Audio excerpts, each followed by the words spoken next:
right? We got AEW NXT ratings to get into. And yes, we know you're going to troll, but I'm ready to roll on a troll. It's WrestleZone wrap up on a Thursday. We'll also be jumping into your questions late in the show. So if you're watching now, watch the whole show. Listen to the whole show. We got a whole bunch of stuff for you. Thursday wrap up with Dominic D'Angelo. He is our main man on Everything Elite. We'll be talking some Elite today. You can catch him on the 2 Dynamite Dudes with Attitudes. We usually drop that Friday into Saturday over the weekends, and that's our AEW focused show. That's right. I want my steak lean and mean. I don't want any McMahon on it. Don't worry. We'll give you that stuff too. All right. We have a lot to get into, but Dominic, even if you're an all elite man, you know that WrestleMania is the Super Bowl of the biz, okay? And we're talking about that here on the first chunk of the show. And a lot to get into. Wrestle Votes. This is the Scooparoony of all Scooparoons in wrestling. They are the Twitter handle that clearly has verified sources. Wrestling media listens when this account tweets. We don't know who runs it, but they certainly have the dirt. They got the real dirt. All right, none of that kayfabe dirt. This is shoot dirt. And we are the sheets, so we just go, get it on me, rub it in. We got our WrestleMania dirt here. Big WrestleMania plans, and they kind of parlay into the big news from yesterday, which was on the front of the curtain of the wrestling business, direct from the WWE, on the network, on their digital socials, their own ESPN-style talking head show, The Bump.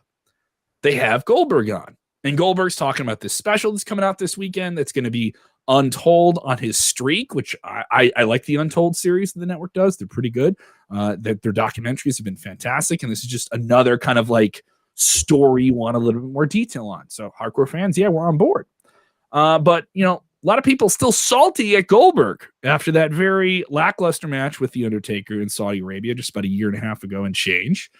And a lot of people feeling like Goldberg is a entitled guy, comes into the biz, gets what he wants, and now apparently he wants Roman Reigns. They were supposed to have a match at WrestleMania last year, the pandemic last year. This is April. We're not even out of this year, but whatever. We're all rolling off 2020 anyway. So WrestleMania 36 didn't happen in Tampa. It happened in the Performance Center, Orlando, Florida. Now we don't know what WrestleMania is going to be like in the spring, if it's going to have fans, but the plans are big. Goldberg versus Roman Reigns. That is the first of these 3 matches we're going to talk about. And Dominic, what say you? It doesn't really elevate. I'm not super jaw dropping. Oh, this is exciting because it just seems like what we're used to. Year in and year out when it comes to WrestleMania cards. Like everybody has books at their own WrestleMania in their own head and what they want. But I mean, this is like Vince McMahon's kind of booking to a T in a lot of ways. You got part-timers, established stars, no doubt about it, but stars that Vince constantly relies on to when he thinks he's in times of trouble. But everyone's in a time of trouble. I get reliable stars right now. That doesn't absolutely. It doesn't not make sense. That's the thing about it. Is like it doesn't not make sense. Much as I see people getting mad about Goldberg, you saw our Twitter. People get mad about it at all. People were losing their minds. They were losing their minds that Goldberg was going to get this match, or is reportedly in line to get it, or what have you. And here's the thing. I'm not saying I like it, but marquee value, it's there. It clicks that box, right? Goldberg is a guy that casual fans know and casual fans will tune in to see.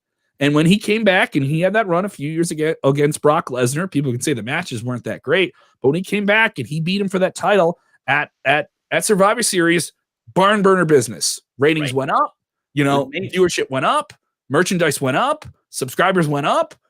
The numbers don't lie. So I get the idea of going to Goldberg, even though you had the mess with Undertaker in Saudi Arabia. Right. Personally, I'm a huge Goldberg fan. He was one of my stars as a kid growing up. And it's not one, but 2 different wrestlers I've interviewed who thought Goldberg was the man, starting off. So it's to not deny his ability to get over is, if you're saying he's not a star or he shouldn't be up there, you're wrong. He's earned that spot no matter what, in what form or fashion, because Hall of Famer, absolute Hall of Famer. And he's he's got that presence and he's got that ability to get over. What matters is if you book him right and he's still able to do what we expect him to do and what comes from it. If you're an ardent fan that watches WWE in and out and you're passionate about like the stars, you want the stars to come up, I understand that and I totally get that too. But the fact is Goldberg is a star and that draws in other people than just what Vince already knows you're tuning in. We already got you guys. Now it's going to get everybody else. And that, from that perspective, you can understand Vince's mindset. But I don't think a lot of people with this WrestleMania card, if you didn't hear a name like The Rock at WrestleMania, I think you're going to be disappointed. Well, that leads us to this. This is the obvious thing here, and we already have more than a few people saying give us The Rock, and over on Twitter, where when we started to talk about this story just yesterday, and it developed, and then WrestleVotes followed up with this today, there was a lot of people saying it's either The Rock or not. But the thing is, with the Roman Reigns story, which is the best WWE story right now. I think that is irrefutably true. It is the most entertaining. It is the lead story on the most watched wrestling show in wrestling. And we will talk ratings on Wednesday, but pound for pound, numbers don't lie. 2.5 to 3 million people are watching WrestleMania or watching wrestling on Friday nights with SmackDown. Maybe it's the pandemic, who knows? But network TV, SmackDown is it, and Roman Reigns as a heel champion is the guy right now that people are intrigued by. And this tribal chief thing has clicked with people. They are intrigued by him as a villain. They are into what he's going to do, almost like Darth Vader, where people are a little bit more interested by the villain than maybe even the heroes that come at him. Yeah. And so they're on something different. This is probably the most compelling and interesting that Roman Reigns has been in some time. Went away for a while, so he does feel fresh in these few months that he's been back, and he has the title. Goldberg coming at him, it's a different element. I'm not saying I love the match, but I get why they're going there. It, like all of the elements, when you actually step away from it, makes sense. But the elements are already there for a perfect scenario for The Rock to come back and have this match. And a lot of hardcore fans that watch our show are saying, that's the match you got to have. That's the match I would love. If you gave me a choice between the two, I would go with The Rock. But I'm not saying you're going in a bad direction if you just want to sell some tickets and get people to come out to a show. That's what it's about, though. And I do think you can get something entertaining. You can get an attraction out of Goldberg. You can get the type of match he gave you with Brock Lesnar at WrestleMania and the build to that. That was fun. That paid off some stuff. That was good. The Kevin Owens thing, taking the title off thing, was annoying, but serviceable to the overall story they were going for. And I do think when push comes to shove, if he's in the right place, Goldberg will come in for the big money. And we'll do a match that isn't the best match you've ever seen, but is certainly a spectacle. And they already played into the spear. Who has a better spear? That's always a thing that people say. There's something there. I'm not writing it off, but I could be into it. But yeah, a Rock versus Roman Reigns match. Roman saying he's the head of the table. The real big guy in the family comes over. His legitimate uncle. I mean, that one kind of writes itself. That absolutely. And how could it not? Like, that's ultimately, how could that not be the match you want to see? Yeah. But like, to speak to this Goldberg bout and everything, you got to think too, who was involved with this Goldberg Brock Lesnar feud? Who had like their hands all over it was Paul Heyman. And guess who's involved with Roman Reigns is Paul Heyman. So you got that aspect of it. I really think fans initially here, I get it. Like, it's kind of a letdown because like you've seen Goldberg. I love Goldberg. I enjoy the aspect of him having a match with Roman Reigns, but you add the element of having Paul Heyman into the mix and knowing what he's contributed not only to this Roman Reigns storyline, but what he's contributed to the Brock Lesnar Goldberg storyline in the past. I think fans will eventually get invested into this, push come to shove. Ultimately, like, I'm sure fans would love to see like Big E get his shot or Drew McIntyre if they were able to delay that and not have it at. I think that's the thing with hardcore fans. We as fans got to step away from it sometimes and say, well, enough of my friends have been saying this, so it has to happen. Here's the thing, guys. Like, Dom, you and I, we follow these things. Yeah. And we'll get to, as we had this conversation, we covered the Starcast where CM Punk was there, and everyone said, oh, he's at the convention that AEW's at, so that means he's at the pay-per-view they're going to be doing in the same town the same weekend. And it didn't happen. It was just people talking, trying to connect what they thought were obvious dots. And I get the obvious dots to connect are Roman Reigns bullies his family and like abuses them verbally and physically. And then The Rock comes back and puts him in his place, right? Like that makes sense, but I don't think it makes sense for where Rock is in the entertainment business right now. With the pandemic, with all these other issues, he would already have an insurance complication that he's had with doing wrestling while trying to produce movies and be on screen. But a lot of people say, oh, well, he's a producer now. He is Hollywood now. He's not just someone who is presented by Hollywood. He is Hollywood now. He is a producer now. So a lot of different factors there that you can look at from the surface. But I mean, come on. I mean, if The Rock was at WrestleMania, it makes sense. I could see him still being involved, even if he's not in a match in some way. Yeah, you could tease it. I mean, you're definitely planning to have that match at some point. You could just tease it and build some intrigue for it. And I mean, if the timing doesn't work out where he can't do it around WrestleMania time, what's to say it's not a match you can still do? You know, I think with everyone, like if it's not at WrestleMania, it doesn't matter. If it's not The Rock, it doesn't matter. I mean, there's so many things, specifically WWE, even AEW, where at surface we're like, no, this isn't going to work. And then it turns out and it's fantastic. You know what I mean? Like, and it turns into something really, really special and memorable. So I don't write it off. Other WrestleMania plans that are in the works here. Let's get into these. Yeah, let's hear the other ones. These are pretty clear too, Kev, that this is like very loose. Like the report is there. Yeah, and WrestleVotes made it kind of clear too that these aren't, you know, for certain. These aren't for certain here. If you guys are just joining us, by the way, hit that like button. Really, really helps out the show. Share the link. Pass it on. You know, you're spending more time with us. Watch the whole show. If you don't watch everything, come back and catch it up. All that good stuff. All right, housekeeping. Moving on. More WrestleMania. Edge versus Randy Orton. This one makes complete sense. We had Edge versus Randy Orton last year. A Falls Count Anywhere match inside the Performance Center. They tried to do something creative for Edge's first match back. And then I think some people felt it went a little bit long in the tooth. I enjoyed it. I thought it was a fun match. I thought it had a very emotional end when he smashed the chair on his head and stuff like that. But the real payoff was that backlash match they would do for like a 45-minute just go for broke. We're doing other people's finishers. The greatest match of all time.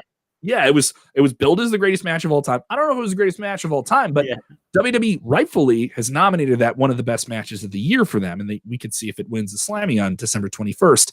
I like it. It makes complete sense.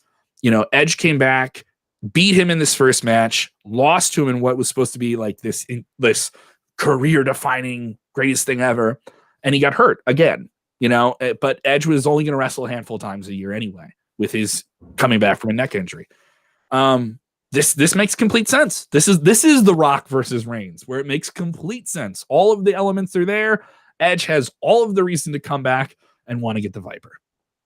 Yeah, I don't like it, Kev. I mean, why? What turns you off on it? I think I think to your point, like the WrestleMania match itself was long in the tooth, and I thought the build to that match itself was great. Like the promos that both of them cut were really well done.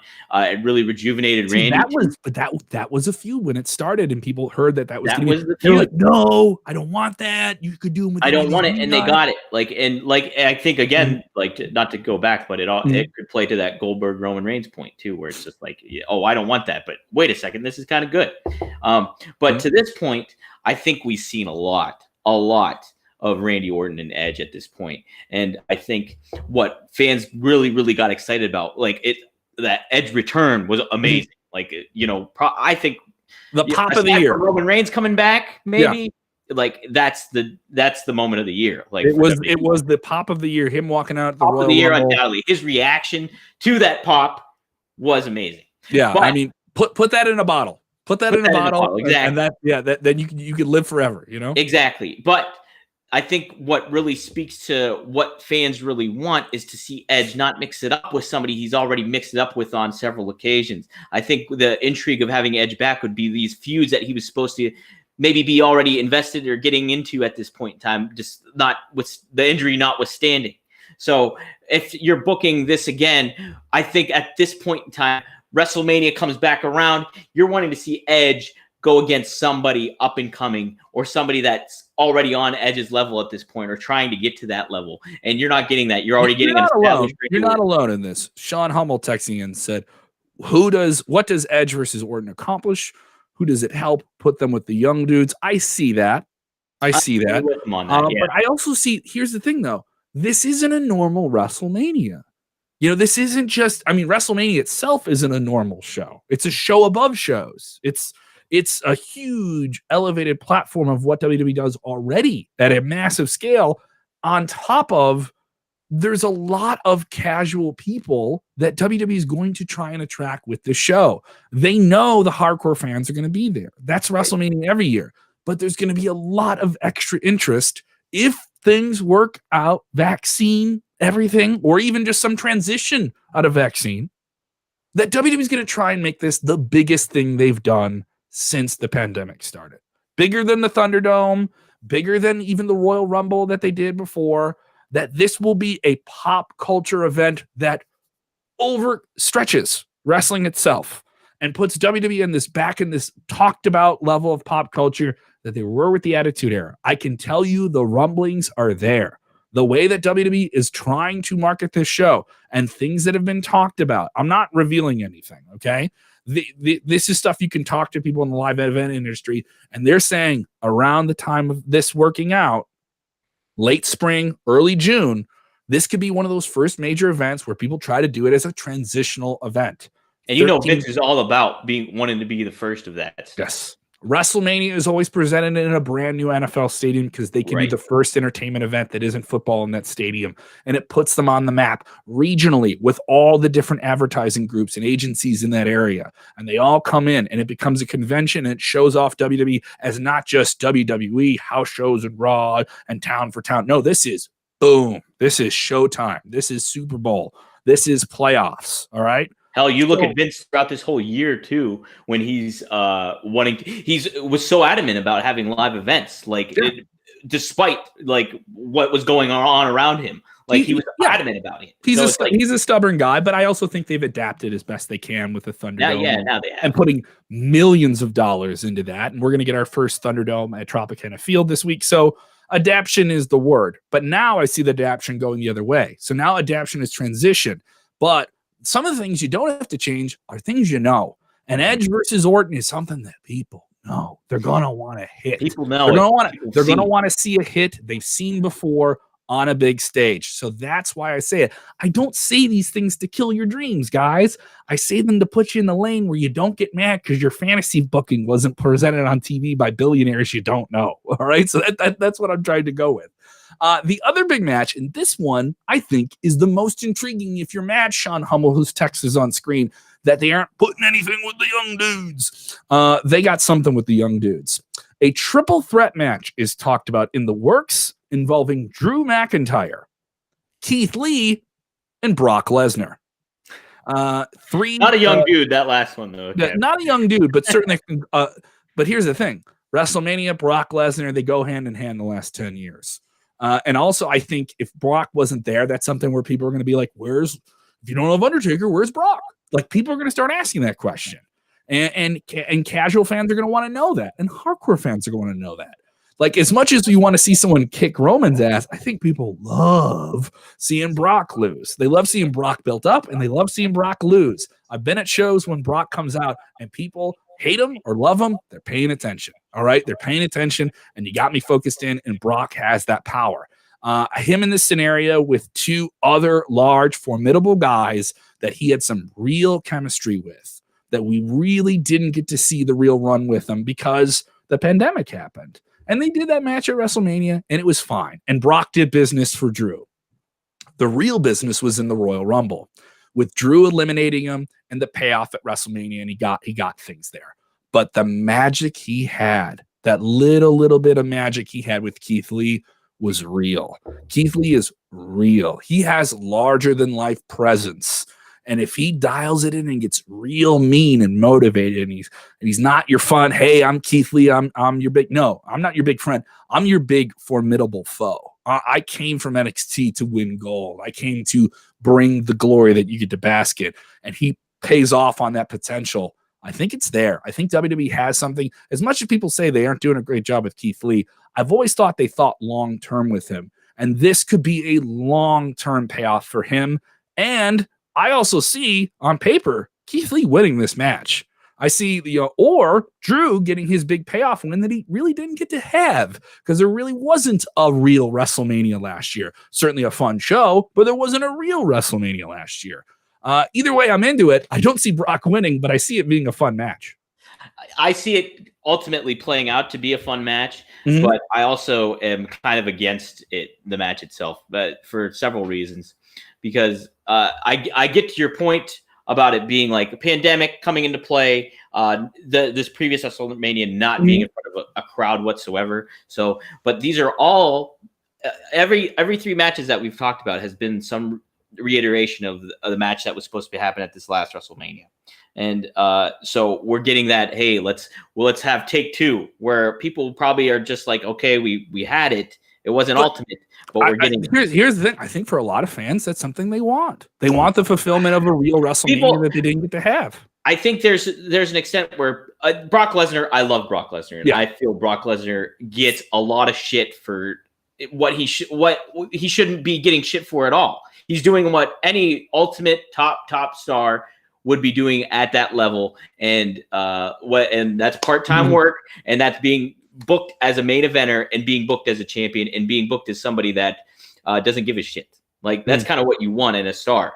So I do not fault Brock Lesnar at all, but sort of get that from Roman now. You sort of get that. You sort of get that from Roman a little bit now. Yeah, which is good. And look how great that's working for Roman. Like, look how great that is. Yeah, you're getting that a little bit from Kenny Omega now as well. That like exactly. And it's elevating that star power that people are like, wow, this guy is something. Like, holy shit. So this speaks to Brock, but what doesn't speak to Brock is keep putting Brock in those positions that we're so used to seeing Brock in. Now, if Brock took a step back, like. Took this year off, so to speak, of WrestleMania. Imagine him coming back later on, almost in a babyface role where we're not used to seeing him. Yeah, we already have we have people live texting this. Does he come back as a hero or a heel in this scenario? I don't know.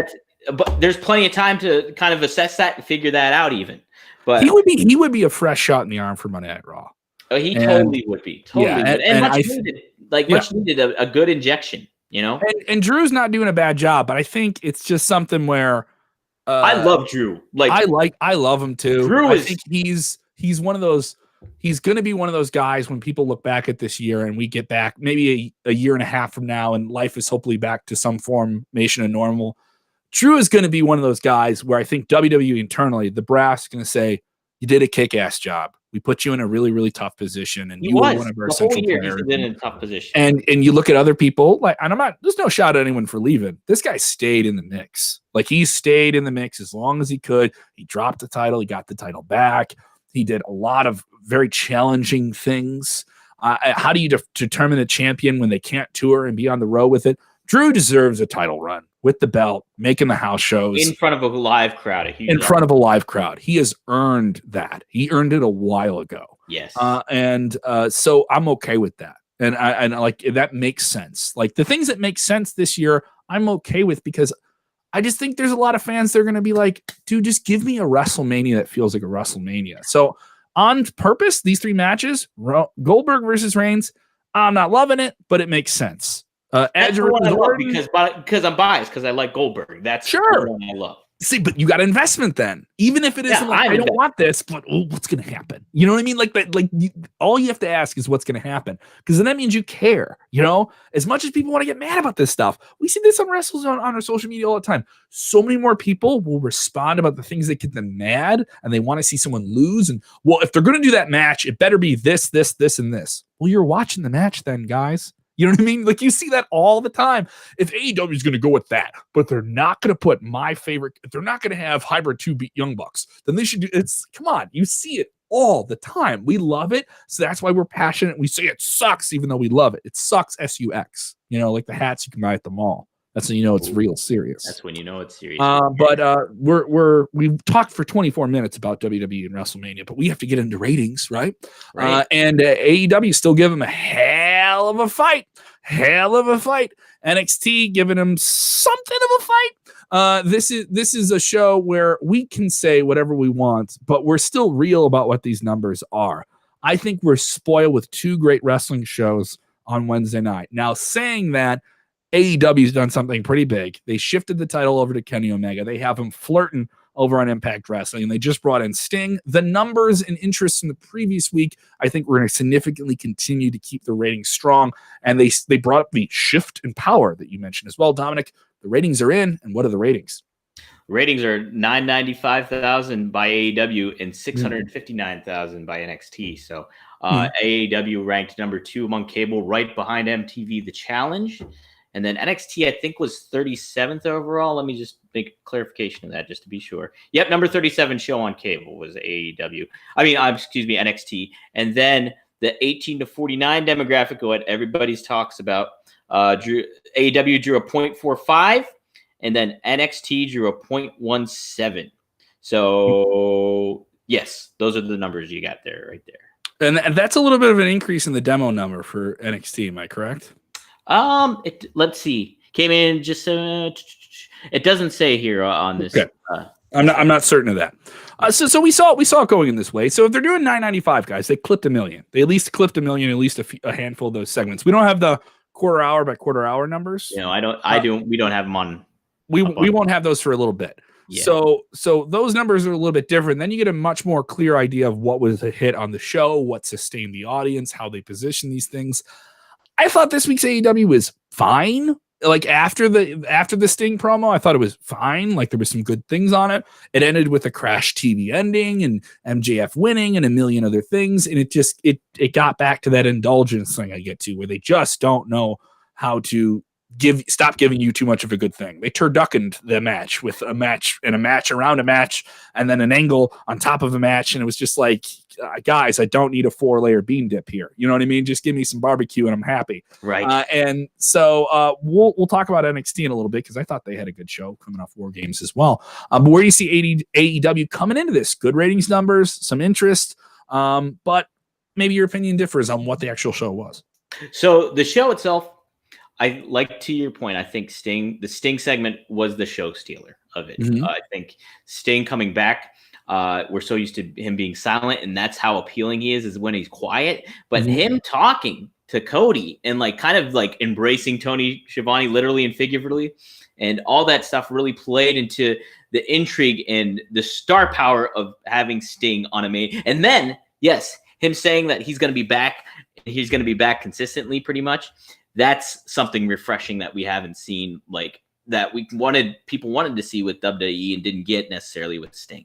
And now you're getting it here. So I think that was a huge takeaway from the show.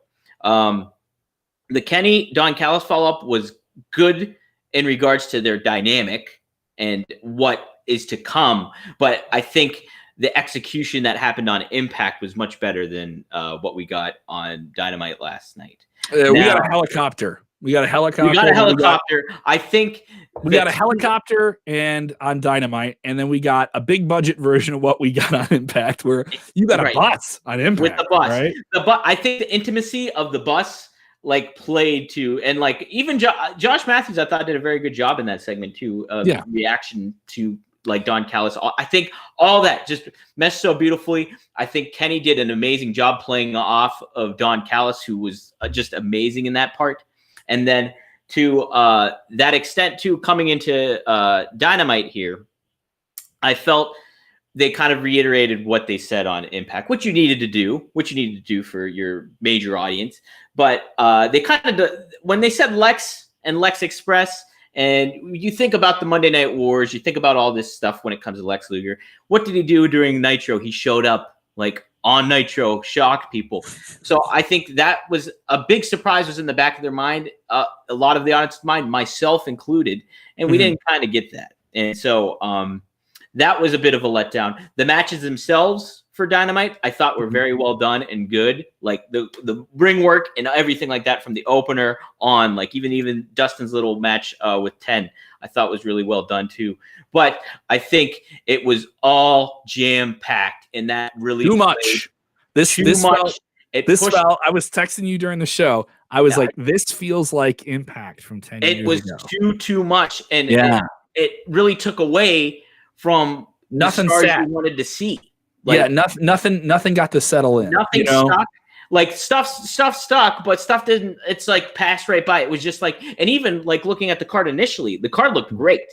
Like, but it was a lot for 2-hour show that they already promoted ahead of time. You had Shaq, you had MJF, Orange Cassidy, you had Dustin. The Shaq thing. Let's talk about the Shaq thing. I was going to talk about some NXT returns here. I didn't mean to put that graphic up too soon. When you brought up the Shaq thing, that was underwhelming. That was underwhelming. And it did what it was supposed to do. It did. So it's supposed to set up a match. So you knew you were going to get a match.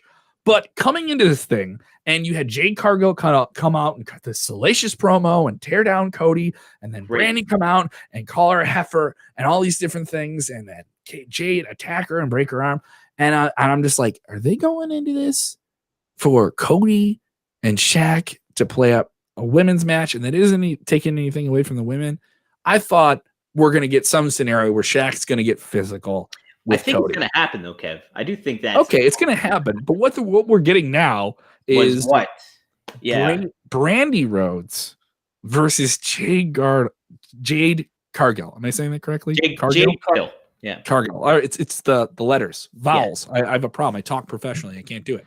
So Jade already has the heat coming in. Shaq brings in the celebrity superpower, right? You're already interested if you're a casual fan.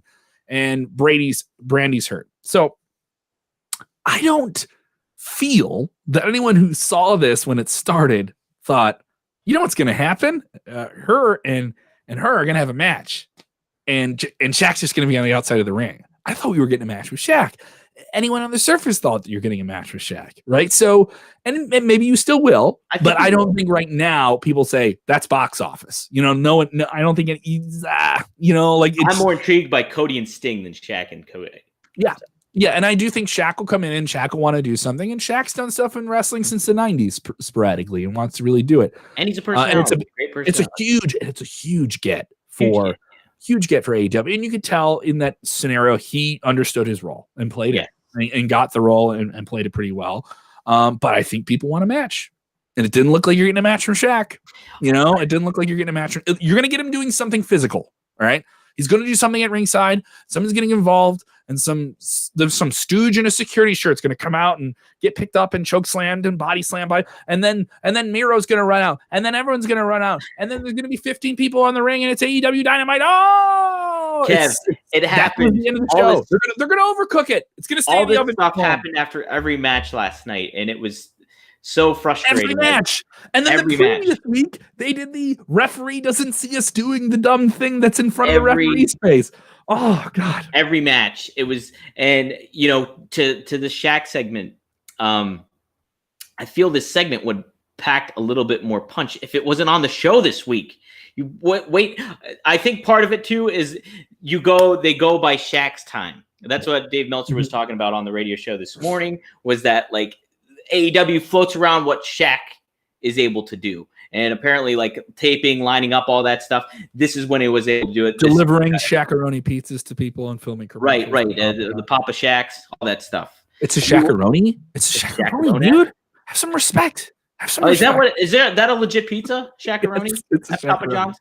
And they did those commercials where people would open up the pizza and there would be like an iPad in it, and Shaq would be on the iPad, being like, "Hi, I'm Shaq. You like the pizza? Keep the iPad." I hope they get to keep the iPad, right? They don't have to keep the iPad. Kev, I haven't cable in years, so it's like if I see a commercial, it's like a real treat for me. Oh, it's a real treat. Look at this. It's a spot. So over on NXT, they had some big returns. Here. Finn Balor has kept the championship. I do think, as we talk about their competition with AEW, they've been stung by some bad injuries at the worst possible times with real people. They had Keith Lee drop the title to Karrion Kross. Here's the Walking Apocalypse, and the summer is going to end with Karrion Kross being the new villain that everyone's going to come at. He's going to be the new Brock Lesnar of NXT, right? And he blew out his shoulder in the match, and I felt bad, right? So then he goes on the shelf. Then Finn Balor comes back. All right, Finn Balor's been in the mix. Great Iron Man match. Then the actual finals with him and Adam Cole. All right, cool. And then he gets his jaw broken and he's like drinking smoothies. And I was just like, oh, and then they wanted to build up Ridge Holland to be the new wrecking machine. I forgot about that. Yeah. He's gonna be Pat McAfee's hired goon to go after Adam Cole. And then he broke both of his legs to take a body slam. I'm just like, what is going on? Feel awful for these guys. So this is like 3 very poorly timed injuries. I understood. They did the right thing, I think, though, by saying, let's just put Finn on the shelf. Let's not take the title off of him. We Not do just it had again. we just had to do that. Yeah. And they've had to pivot a lot. I think now going to the next year, they got some great matches. They've saved some things. They did the War Games in the right way with a bunch of different people. I love War Games. I thought it was a fantastic show. We're getting Finn Balor versus Karrion Kross. I don't know if we're getting it sometime soon because we have this other scenario with Pete Dunne and other people, but Balor Kross, that sounds like a big You know match. what? Like I said this, like when Karrion Kross, I'm sure first showed up or was in contention for the title, was like, who does not want to see Karrion Kross, the Monterey Demon, I think he was called, the Monterey Devil, go against the Demon? Like that's there. It's like rocking Roman NXT style. It's like, how do you not want to see that? And just the different styles that the different presence that they come back. It's like, oh hey, how about that?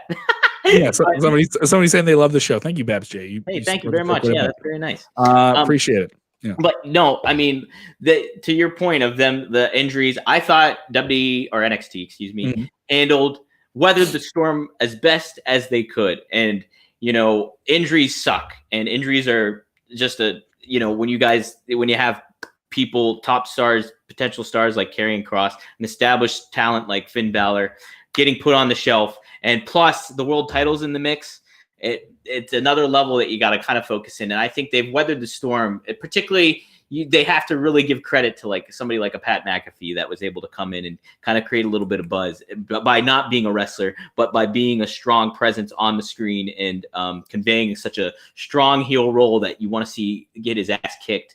And then you mixing that all up with the War Games fact, I think they weathered this storm.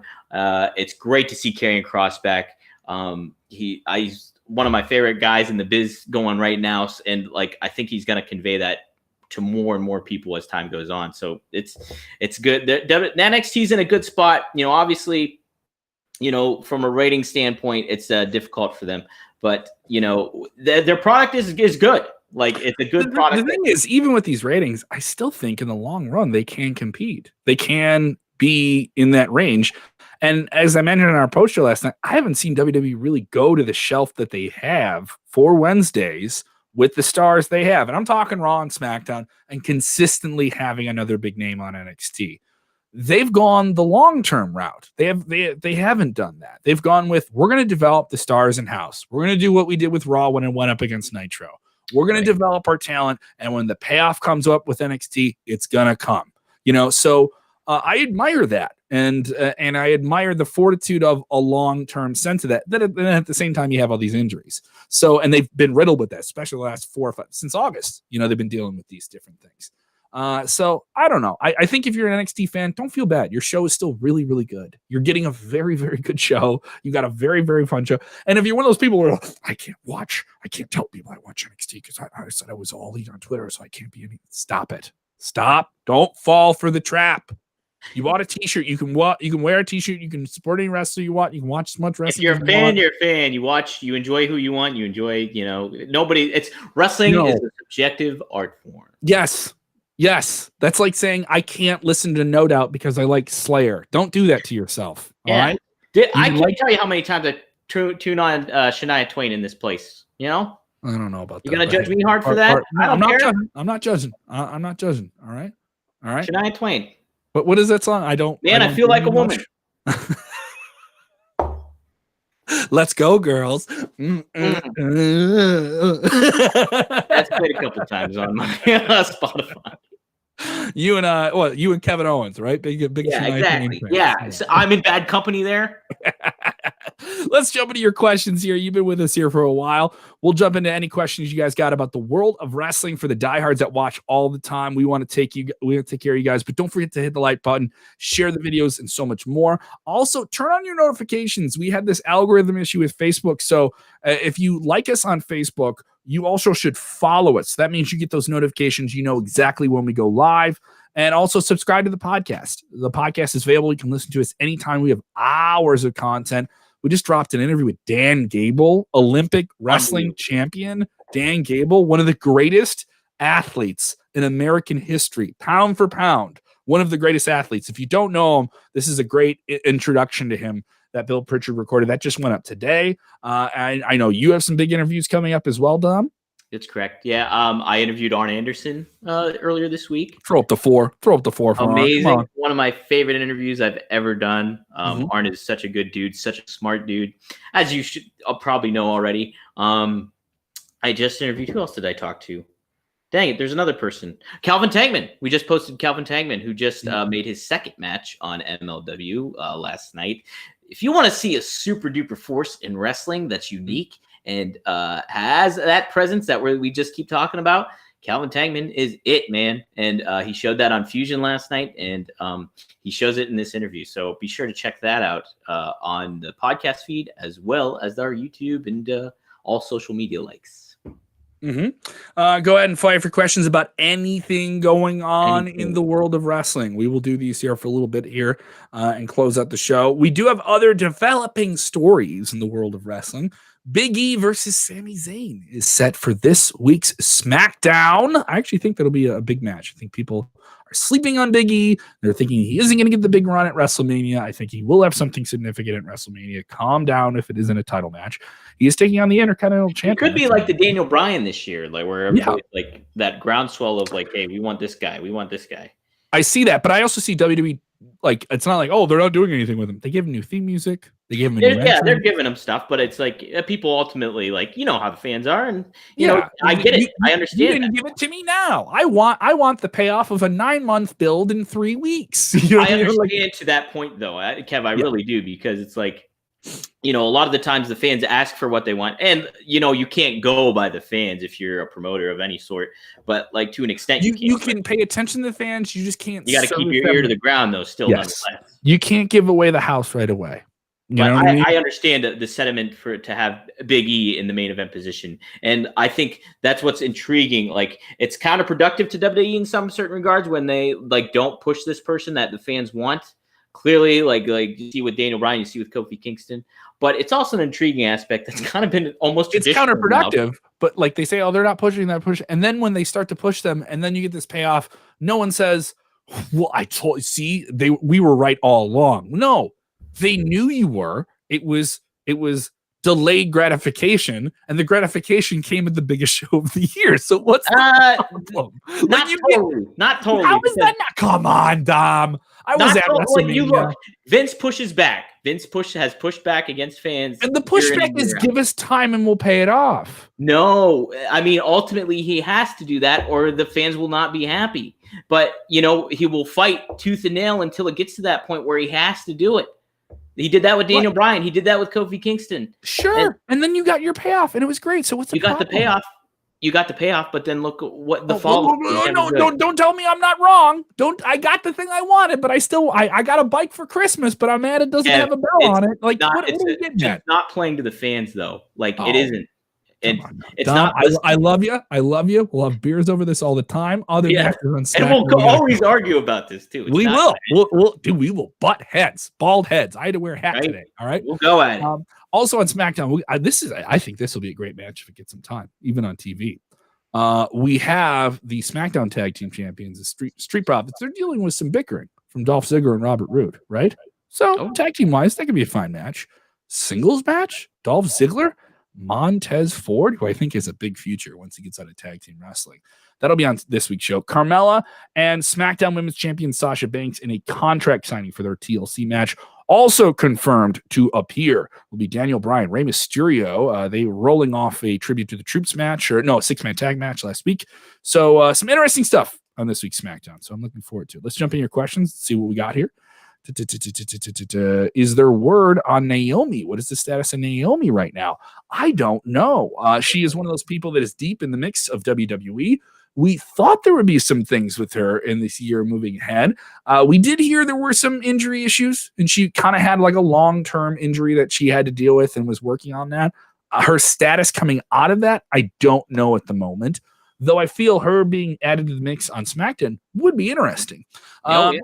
But she would come into a babyface pop against a babyface champion. So I don't know. You know what I mean? If she I think her on Raw would be a fresh addition there. Yeah, I know. Naomi, I think, has a personality and has, a strong ring presence about her. People can debate if she's good in the ring technically or what, but I think ultimately, I think she's a star and has that ability to be a star. Just position her in the right way, and maybe putting her on Raw would be a good new fresh start for her. Well, this is a big one, Dom. I'll let you read that one. Oh my! Is Tony Khan gonna buy Impact Wrestling? Well. He teased it on Tuesday, didn't he? I could totally see him getting his hands on it. Maybe not total ownership, but some sort of ownership where there's influence and there's some crossover happening. Impact is a brand and promotion that has died and come back to life on several occasions, and we're talking about weathering storms. I mean, good or bad, Impact's weathered storms, and whether it's a product that people like or don't like, it's still there. And so, and I think there's some stars to that. And I could, if I had to bet, you threw it at me, I would say yes. Tony Khan eventually buys Impact. How's that sound? Wow. Just the writer here, everybody. I'm not in the biz. In this Impact AEW deal, and this is just the first week of it, and there's going to be more because they have to wrap this thing up. I mean, Don Callis is there, right? Rich Swann stuff being pissed off. Oh, and Rich Swann they made him look like a real big dork, right? You can't leave it like that. Yeah, they made him look like a real big dork. Some dude in a polo that looks like he owns a comic book shop told you you can't go into this door, and you're the Impact champion. You don't know he's Rich Swann, okay? But Josh Matthews can go through this door you can't go into a parking lot because someone told you not to go into a parking lot. Yeah, we're letting Josh Matthews in, but not a world champion. Yeah, it just made him look like a dork, but gives him motivation. Yeah. And I think if they go into this in the long run looking like geeks, they'll get the attention, they'll get some added attention, they'll get some added marketing. I see Impact as a brand getting more from this right now than what AEW is getting. It felt like a short-term pop, and do we have a long-term vision? And that long-term vision is Kenny's going to have some matches in Impact Wrestling. And if he's going to be the belt collector like he alluded to, you got to pay that off. You do got to, because I think they're getting a lot of breaks from fans because it's so fresh and new, and AEW is still very fresh and new. Where they're talking about things that don't exactly happen, but they're definitely alluding to them to get your attention. And they alluded to Josh Matthews being a Stanford student. You have belts here. Maybe I'll get those belts, and maybe I'll do this. And it's like you're talking about things that are within the wrestling verse, and you can do those things. So once you put those out there, you've already put the teases out there. You kind of have to pay these things off. And if they don't pay it off, with Kenny going there, the thing is Kenny's going to have to go there and beat somebody. So I'm like, what does that do for Impact then? They got their short-term marketing push. They got their rub on AEW television, a bigger audience, right? Nearly over 1 million, right? But then at the same time, what's the long-term build for AEW? Right now, I'm worried about this collaboration. It's interesting, but the long-term doesn't feel there. Because who have you built up on the Impact side that's going to defend that brand and not make it this thing that Kenny can come in and walk all over? So that's what I'm worried about. I'm not as worried about it because I think there are some stars in Impact. There are. But are you going to make them is Omega going to do business and make them look like formidable people? Are you going to do the 50-50 booking thing where there isn't a real finish? So no one looks bad. You can't. It is a tough predicament, but I think that's bad for AEW because their whole thing is we're giving the fans what they want. We're going to give you what you want. But are they going to have their champion get pinned by the guy on Access TV? Don't think they want to do that. Don't think they're going to do that. And I don't think they're going to do that. I think that something. But they have the stars like the Good Brothers, and they have. I don't mind being wrong about that, by the way. Huh? I don't mind being wrong about that. Sure. If Rich Swann pins Kenny Omega, it's gonna get some attention. You know what I mean? So it would. Yeah, oh my goodness. yeah, so people still chiming in here. Let me get to some more questions that you guys flew past me when I'm trying to keep up with here. Do you have any idea about Samoa Joe commentary? I think he's staying on commentary, guys. I don't see him having a match anytime soon. He did talk about wanting to come back. I know to the he ring. did talk about it. I don't want to blow over that, but we just don't know anything new about it. I'm gonna grab my phone real quick. Keep going. Do your thing. Bit Milligan. Thank you, Bit Millie. Is WWE branching out to do other stuff with other companies, or is that not true? I've read something about that. Well, the thing you read about that bit came directly from Triple H himself. And this was on a media run he did coming into NXT War Games last week. And he was on there with Ryan Satin. And this is something you and I have discussed as well. Yeah. As AEW is collaborating with Impact, the question then came over to him, and it came over to him in a media call, and he has addressed it. But fans were still like, no, that doesn't add up. I still wanna pop this balloon, but it wasn't a balloon. I don't think it was hot air. I think it was a legitimate thing. He said, "We're in. We're open for business under the right terms, thinking long term." So everyone then wanted to do Twitter-wise, wanted to say, "Well, that just means you just want to buy it. You like if you're going to do that, you just want to buy it." I don't think it's that easy because they were in a position to buy Evolve a lot longer ago than before they actually did. I think they're into it the same way that AEW is into this deal with Impact. They're going to want to send some people over to Impact to get them reps and get them on TV and frame them for television. All right. That's the way I see this going. That's the long-term benefit for AEW. Short-term on TV, I don't know right now. All right. Whereas with NXT, that is their other brand. That is their other territory. They have one over in Europe that they've just gotten going, and the pandemic hit them, and now they had to stop it and restart it, right? And then when I say people say WWE doesn't collaborate with other people, that is categorically not true. like as much as people want to say Vince McMahon is this big evil man and he came and destroyed the territories and he's the Walmart of wrestling. Like they worked with AAA, they did it in the 90s. They worked with All Japan Pro Wrestling when they went over to Japan, all right? And they didn't have great business with it, so they didn't keep doing it. So that's another reason why they did it. And also at one point, Vince McMahon Sr. was a part of the NWA. And also he was they had that strong connection to New Japan. Yes, he was a part of the NWA. He was a voting member on the NWA Council when he didn't have a champion in the NWA, when he didn't have a stake in it. That's how much he was respected. So when people say they don't do business with other people, that isn't true. Will he compete with other people? Oh, hell yeah. That's why NXT's on Wednesday nights. All right. So they do want to compete with people. In the long term, I do think WWE will work with other promotions. I just don't think it'll be on the surface wrestling stuff. I think when you talk about other companies, I say the branch out is them working with sports companies, them working with a sports stadium, them doing all these new things that you're seeing other people do. The stuff they're doing with those are the things that they do first. And I think the things they do best, as much as people want to bitch about the Thunderdome, it's added a lot to WWE. It's added a lot to what they are. During the pandemic, it's like been a huge point. So yeah, and it's something you had to get used to, as a lot of things we had to adapt to it. So those are the things I think that are a little bit more appealing to them as a company. They have the talent. I don't see why you have to go and collaborate with another company just to scratch the itch of some other fans. And they already are. You're getting it with Progress. You're getting it with WXW, and their content's on the network. And Impact has had content on the network. They're collaborating for like different documentaries on people that are in WWE that had footage in Impact. So those things are all there. Ring of Honor has done stuff with them in terms of small scale. You know, they did a documentary on Nigel. They gave them footage to do that. So those are things they do. So you can't say they're not working with other companies. It's just, no, we want Marvel versus DC. We want WWE versus AEW. I get what we would want those things, but sometimes I get it too. Those aren't feasible. You know what I mean? Those aren't feasible.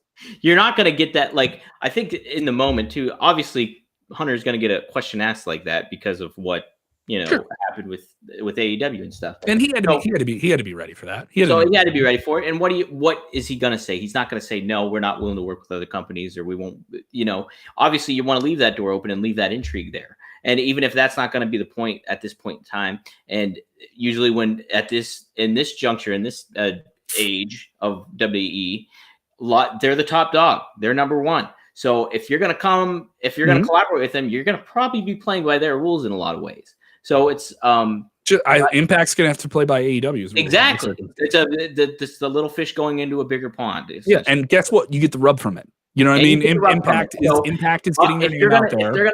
And that's kind of, even in the territory days, there's going to be that button heads of like, hey, we're going to work with you, but we got to protect our champion, or we got to protect this guy, or anything Ric Flair brings the NWA title over to Japan. He doesn't go alone. He doesn't go alone. Triple H is going to say that. I think it was more of a lip service thing at this point in time. I don't think it is. I don't think it is because the pandemic changes so many things. Maybe that's a good point, but I also feel I don't think it's in their game plan at this moment. You know what I mean? No, but they had to say something to be reactionary. But they've done stuff with IWC. They've done stuff with these European. I'm not saying they haven't. Not saying they haven't. But I also think they're going to feel pressure internationally. You're going to see some things open up internationally before they open up here in the United States. Yeah. And WWE is going to go there first, and they're going to do some live events, maybe there, and they're going to work with some other people. And maybe that's, hey, progress. Let's get you guys going. Let's send in some NXT UK guys. That's certainly part of it, I feel. But I also absolutely working with another promotion. Now, but I feel like is there a backdoor in that deal for us to buy you out? Yeah. Guess what? We have people asking us if Tony Khan's going to buy Impact today. So it's the same idea. Yeah, it's the same thing. AEW comes into Impact. Obviously, Impact's wants to get the rub from this. Anybody that's going to interact with WWE obviously is working with WWE because they are the company. So it's just, I just don't think at this point in time, it's not necessarily like before this all happened where like, oh, hey, AEW is interacting with Impact. I don't think Triple H is like, oh, let's seek out some companies that we can work with. I think it's more so like, okay, I'm saying this now. It's not our game plan, but we're not against it, No problem. I have a couple of questions here. I like this one here. Mike Orton, brother of Randy Orton? No. Huh? Randy? Randy? Playoffs? Mike asks, will Triple H ever wrestle again? This is an interesting question. We just talked about a quote from Triple H. I don't know. I don't know. I think he will. I think he will. I think he will. I think he will, but it has to be the right match. He is an attraction. Him wrestling is an attraction. It should feel special. I know NXT is all about the talent they have there. I've always thought him having a match in NXT would be unique because it is his creation. He's the Vince McMahon of NXT, right? Yeah. And I think he's such that, like, when they debuted on TV and he came out and he presented it, when they went to the UK and he came out and he presented it as the promoter, and he was so, those felt like special moments if you're going to see him come out there. I think him wrestling in NXT would be a very big attraction, and it would be very unique. And the people that like NXT and have watched it for years, who maybe don't feel they have to watch it every Wednesday, and they go over to AEW, they can flip over and see what that is. And that's appealing. If it's the right match, it has to be the right match. You don't bring a guy like him who only wrestles now and then out for the wrong match. And also, this is a guy who's had a lot of serious injuries. He's had a lot. He had a neck nerve issue. He had a shoulder issue. He tore that pack in one of those matches with the Brothers of Destruction, and then rehabbed as quickly as he could to get back for it. I mean, he has great training. He has a great regiment for a guy his age, and he's changed it. He's definitely gone from weight-based mass to I want to have athletic, perpetual movement in what I'm doing. Right match, got to be the right match, got to be the right scenario. I'd like to see it in NXT, but him at WrestleMania makes sense. Doesn't feel out of place. No, I think he'll have a match. Like, I mean, if Undertaker's getting a retirement moment, like a farewell, Triple H is going to get one too. Yeah. And they've done a faux one on TV, I think once, where they made it seem like he was going to have to retire because of injury, but it was just to set up a match. It's fine. Yeah, I don't mind that. That's we get those all the time. Oh, that's wrestling, baby. That's wrestling. That's the biz. The biz. Yeah, sometimes you make them cry waiting to buy their ticket. Yeah, I've heard that before. Yeah, you make them cry waiting to buy their ticket. James Espanto Fernando. What? I heard the echo in my voice when I did that. That was good. He goes, Dom, Big Kev, Would you be excited to have New Japan Pro Wrestling stars work with Kenny Omega? New Japan has stars that have struck in the States because of COVID-19. Kenny Omega, the Good Brothers, the Guerrillas of Destiny, anyone? That is one that I heard a lot more AEW fans clamor for because they discovered Kenny Omega in New Japan Pro Wrestling, and the Young Bucks were there. And oh, please give us New Japan. Here's the thing: I think with AEW, no matter how hard they try, that talent left New Japan. They left New Japan for this other company, and New Japan, with Harold Mage, who's no longer the president of the company, took the stance of, good on you guys, do your thing, but we're not going to do business with you guys. You chose to leave us for another group. And guess what? They're in the right place to do that. I've heard a lot of people say the same thing about Ring of Honor, that Ring of Honor produced the All In show, which they didn't know was the pilot for this thing. And they had to know something was going to happen, right? And now they're with egg on their face. We came and shot your big time show for you with our production elements and all these different things. And then you used it for a pilot from an NFL football team owner to launch your own major cable television program. Good on you. But hey, we're Ring of Honor. Thing is, Ring of Honor and New Japan are going to continue to work together. I think that's the partnership they have in the United States. I think that's what they know. You do have that camp of talent you mentioned that is stuck in the United States that can't work. They're doing a very strong product, I think, on New Japan World. If you watch it, you're going to have a good time. If you're a casual person like me, I only follow the big shows. I'm getting caught up on what's going on with World Tag League. We're going to have Ross Berman on in a few weeks. We have Wrestle Kingdom. They're going to do some big stuff at Wrestle Kingdom, and it's going to be 2 nights. And that's going to be the first real big wrestling show that I think a lot of fans see with fans at it again, too. You're going to have nearly 20,000 people at that.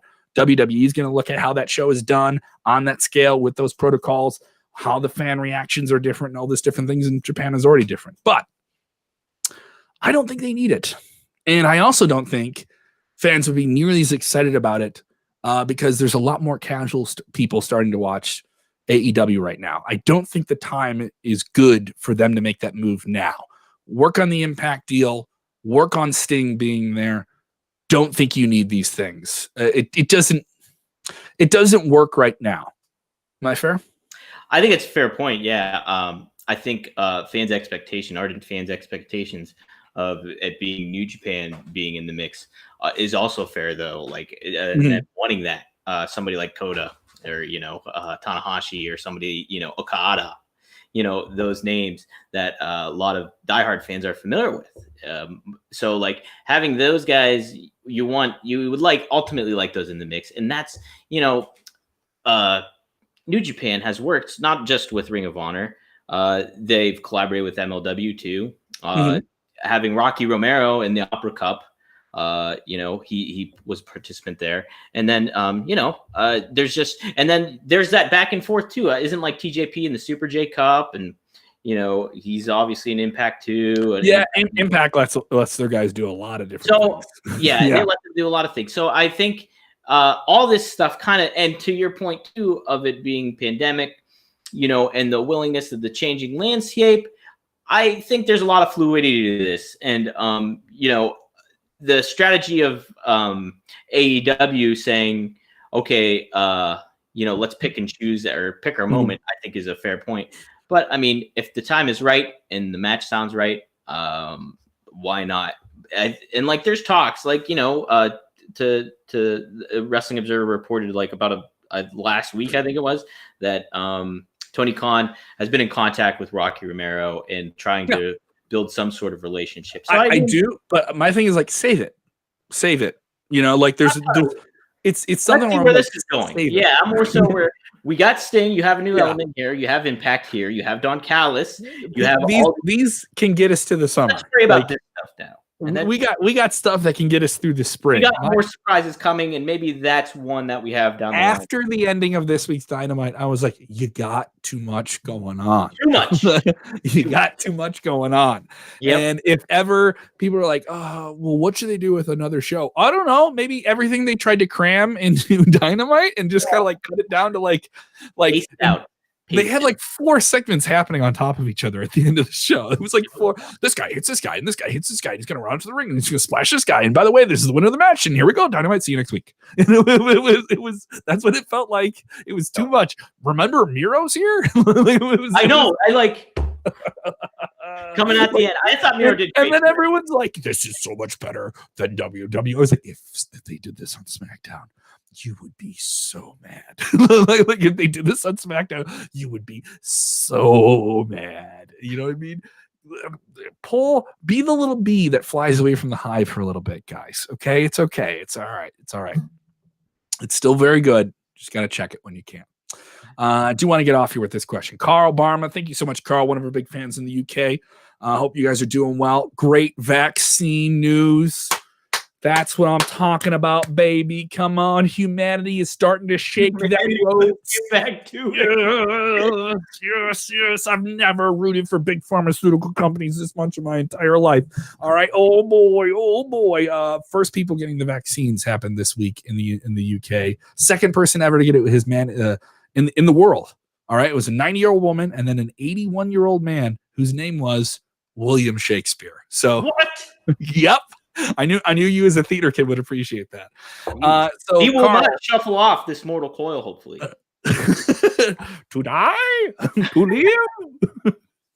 That is the question. But let's get to Carl's question before I get so distracted.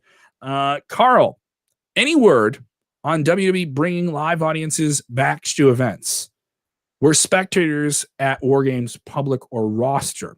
Your question about War Games, I can quickly answer that. Those are friends, family. Some people associate with WWE NXT. They do have fan club people in there, but they are tested and they have to follow certain protocols when they go in there. From people we've talked to that have attended the shows, they have to test clean within a certain period before the show and bring provide proof of that.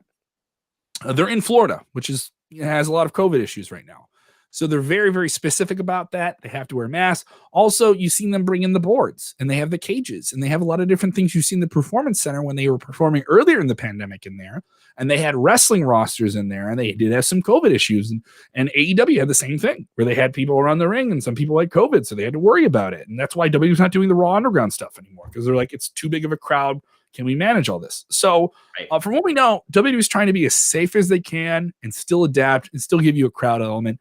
I actually find the crowd element at NXT to be really, really fun. It feels different than the Thunderdome, but you get the Thunderdome vibe and the Capitol Wrestling Center. It looks to be a fun thing to go to too. Like it feels like it would be like, I want to be at that. I wouldn't mind turning around and seeing all those people react to something like that. I think WWE is going to keep some element of that.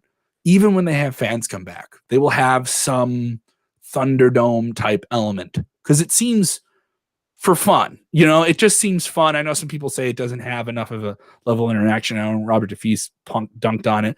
They could do a better job with it when you're in it from people that I told watch it, but I don't know. Your other question, bring live fans back.